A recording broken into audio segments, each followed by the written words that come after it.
Rogue got nerfed, Barbarian dumpstered, Necromancer get buffed. Let me break down the first big patch notes to you. There's more to come and they're really having an eye on to min-max balance everything. They start with an important heads up. While we want players to both feel and be truly powerful, some class builds and synergies are outside of our bounds of what is reasonable for the health of the game. Whirlwind Barbarian, I'm looking at you, and some rogue builds. So we're reducing their effectiveness. As an example, we generally want to avoid creating situations where players can survive unreasonable high amounts of damage for long periods of time, because it's too greatly warps our vision for how combat should be in Diablo 4, which is a reasonable point to make. For the Barbarian, damage reduction gained from skills reduced from 4 to 2% with a challenging shout. And then also for earlier legendary aspects, the Blood Chieftain's aspect, the cooldown reduction per nearby enemy get reduced tremendously, and also the maximum cooldown reduction now from 12 to 6 seconds. Now, the aspect of the Dire Whirlwind get nerfed, but not ultra hard. It's 2% less in total, from 5 to 10 to 3 to 8, and the maximum critical strike chance bonus reduced from 20 to 40, and the maximum critical strike chance bonus from a maximum of 40% down to 24, which that's quite significant, to be honest. The best unique a Barbarian can have is Gore's Devastating Grips. Explosion damage gained from Whirlwind reduced from 50 to 70 down to 26% max, and that's significant.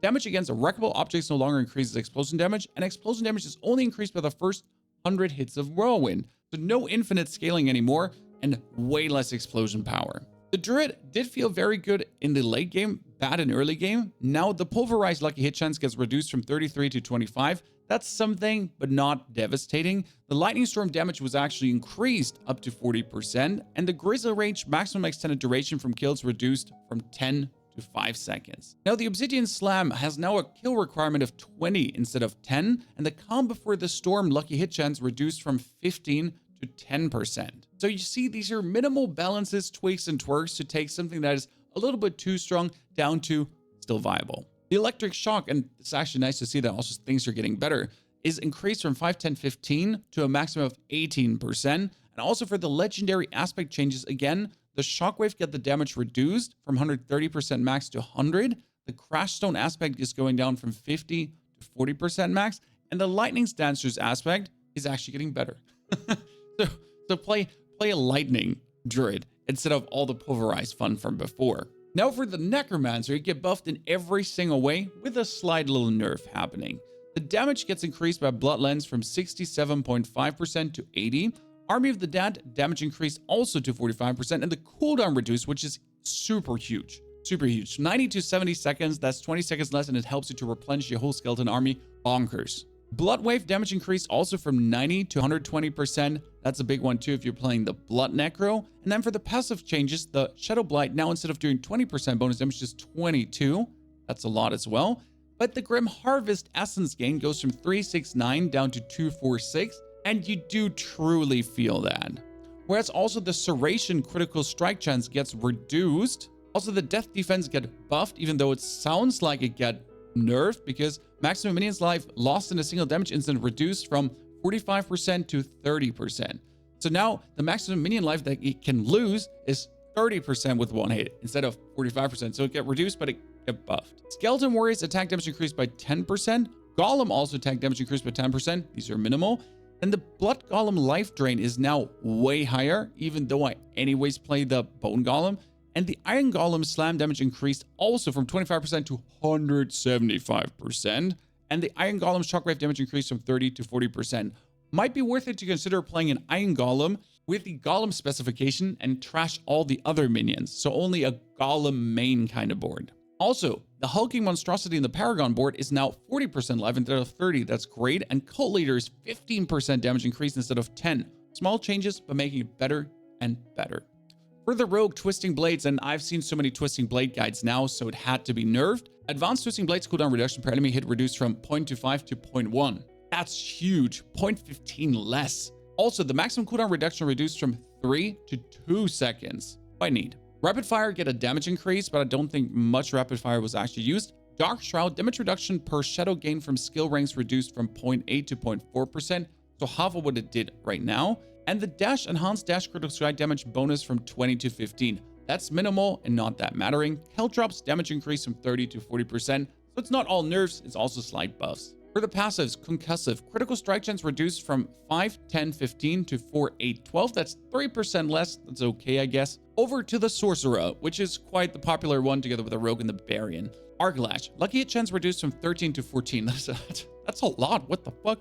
Glinting Arc Lash cooldown reduction from 2.5 to 15. It's okay. It's 0.10 less, not 0.15 like the Rogue, but the critical lucky hit chance is kind of like annoying.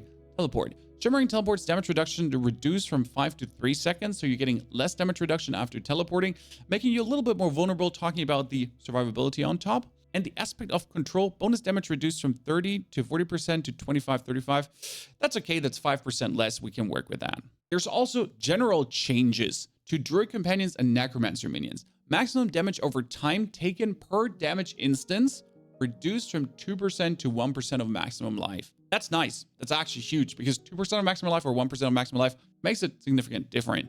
And the Paragon board changes, rare nodes. Player attack speed nodes reduced by 50% to kind of counter that people get incredible too high attack speed. And then for the glyphs, all glyph bonus scalings have been reduced by roughly 34% except for the following. Critical strike damage glyphs bonus reduced by 66%. Vulnerable glyphs, yeah, I think that's important, vulnerable glyphs, because people were going for vulnerable and doing like 200 billion crits already. It's crazy. Glyphs bonuses to rare nodes reduced by roughly 50%, and glyphs bonuses to magic nodes reduced by 40%. That's good to see because you could scale your damage quite significantly up with this, as you could also like get your rare nodes be so bonkers. Glyph bonus to cold, fire, lightning, non-physical, physical nodes reduced by 62.5%. It's just nice to see that the Paragon scaling is not completely getting out of hand, that like a level 90 character is so vastly, incredibly, ultra stronger that you have this super power spike that puts you in a position where there's no challenge anymore. Monster changes significantly reduced the spawn rate of treasure goblins within PvP zones. That makes sense because there was way too many of that. And there's some general bug fixes that don't really matter. All in all, if you go through these changes, you notice they're trying to balance, they're trying to min-max things, but without breaking the game. They're trying to make things not be completely overpowered. They're making the Paragon boards not to be too effective. And some skills were not just as effective enough and they buffed them. So this is an overall really good lookout on how Diablo is getting balanced without like completely throwing things out of the window. Now there's one thing to be mad about, that early access players got to level with the OP stuff, and the people that are waiting for release are now getting the nerf things already. I mean, it's good to see we early access players are kind of a little bit of the guinea pigs. But not only did we get a few days early access, no, there were some people that could also abuse the most broken stuff to get the biggest levels fast away. It is that it is, but that is something as the community that you could be upset about, that you were looking forward to playing Whirlwind Barbarian or the Twisting Blade Rogues, and you've been watching all the guides and we're super excited. But since people have been, you know, making it too efficient and abusing it too much, now it's nerfed and you're left to be having to look for a complete new build. Can be painful. Now, if you're looking for ways how to dominate with a minion Necromancer, here's my guide for the endgame build and also for the 1 to 51. Choose your poison.